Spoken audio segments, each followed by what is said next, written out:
Asıl toplu halde basın açıklamamızı yaparız. Şehit ürünümüzü yaparız. Atarız. Abi. Tamam. Gel abi.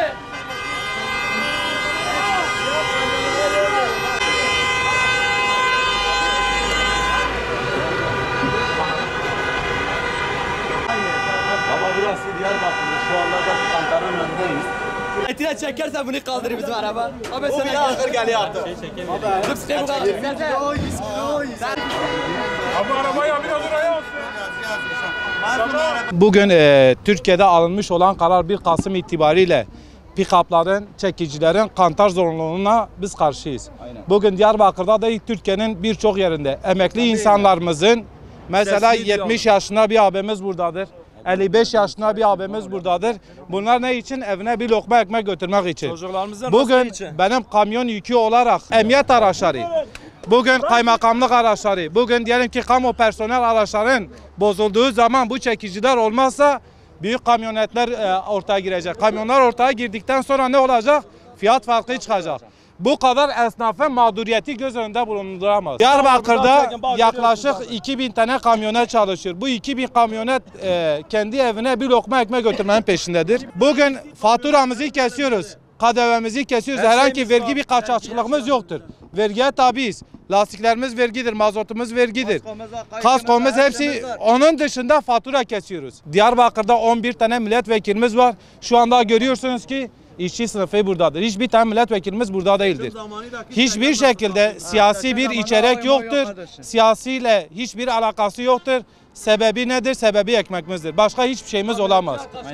Bugün ne olursa olsun milletvekillerimizin, meclisimizin bize destek çıkması gerektiği yerde ne meclisi ne de milletvekillerimizi kendi aramızda göremiyoruz. Burada biz sadece kantardan muaf olmamızı istiyoruz.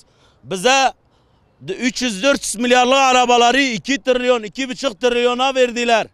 Çünkü şu anda da 1 Kasım 2025 tarihinde bu araba 3,5 tonu aşarsa büyük cezalara maruz kalacak. Zaten benim arabam şu anda ben kantarın üstüne boş geçeyim. Kendimle birlikte 3 ton 210 kilo. 290 kiloluk yükü ben nerede bulayım? Maliyet fiyatları artar. Çekici karbonat grupları. Bugün bu kamyonet, bu çekici arkadaş bir taksiyi çekmeye gittiği zaman 2.000 liraya giderse kamyon grubu 10 bin liraya gider. Bugün bir polis memurunun, bir kantar görevlisinin evi taşındığı zaman zaten otomatikten 2 tonu geçiyor. Zaten 2 tonu geçiyor. Ya ben 300 kilo ne yükleyeceğim şimdi? 300 kiloluk benim ne yüküm var ben yükleyeceğim? Yaptıysanız konuyu açalım.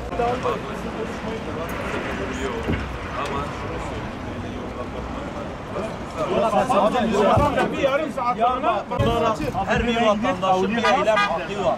Doğru mudur? Ama böyle duyurdunuz. Beni zaten kaymakamlıktan aradılar, tamam mı? Şu an sesinizi duyurdunuz. Ben üst tarafa da bilgiyi verdim.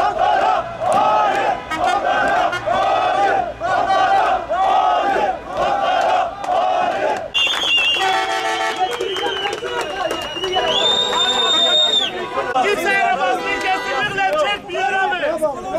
Artçımayla yaptır geldi buraya gelsin. Yeter ya. Direkt krizi geçecek şimdi burada siz. Abi bir şey kurban olayım ya. Bir sakin ol. Abi gidiyoruz ya, nereye gideceğiz? Abi ya. Kimseye yok. Muhatap olarak Gitsin abi, kesinlikle.